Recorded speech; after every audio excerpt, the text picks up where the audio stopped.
In one of my favorite Bible stories, Jesus said to a grieving woman named Martha, who had just lost her brother, he said, "I am the resurrection and the life. Anyone who believes in me, even though he dies, will live. And anyone who lives and believes in me will never die. Do you believe this?" Now, that's not the statement of a good teacher. That's either the statement of someone who truly is the Son of God, or of a person who we shouldn't listen to at all, quite frankly. Now, when it comes to Jesus, the teacher, though, he in other ways doesn't fit well into many of our contemporary molds. So if you read through the gospel accounts of Jesus's life and you listen to his teachings, you'll find that on the one hand, he seems more eager and concerned about care for the poor than the most sort of left-leaning person you might know. And on the other hand, he seems more concerned about having a sort of high view of sexual sin, a seriousness about sexual sin, than the most kind of conservative person you might ever have met.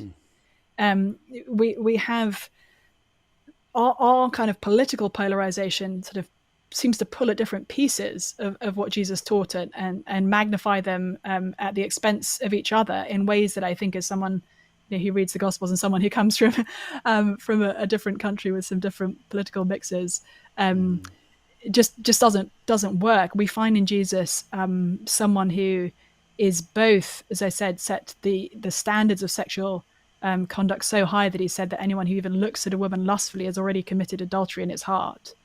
And on the other hand, welcomes and embraces sexual sinners when his contemporaries were looking down their noses at them.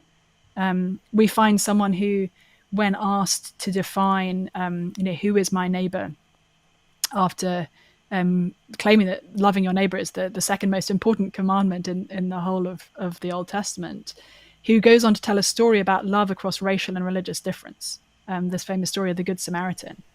For us, we hear the word Samaritan, if we think anything, we think good. But Jews of Jesus' day were raised to hate the Samaritans. So Jesus is talking about loving your most hated enemy. Is how he defines what we are called to do as people who want to live as followers of him and worshippers of Yahweh. So I find it hard, even as somebody who's been a Christian for all my life, when I sit down and read through Jesus' teachings, it's easy to feel crushed by the ethical expectations that he places. And at the same time, when I am crushed by them, when I find myself on my knees, knowing that I haven't a hope in hell of meeting Jesus' standards, that's exactly when he meets us. Because that's why he came, not to be served, but to serve and give his life as a ransom for many. That's why he came for sinners like you and me, so that if we can recognize our need for him, he can step in and hold us in his warm embrace, because he has paid the price for our sin.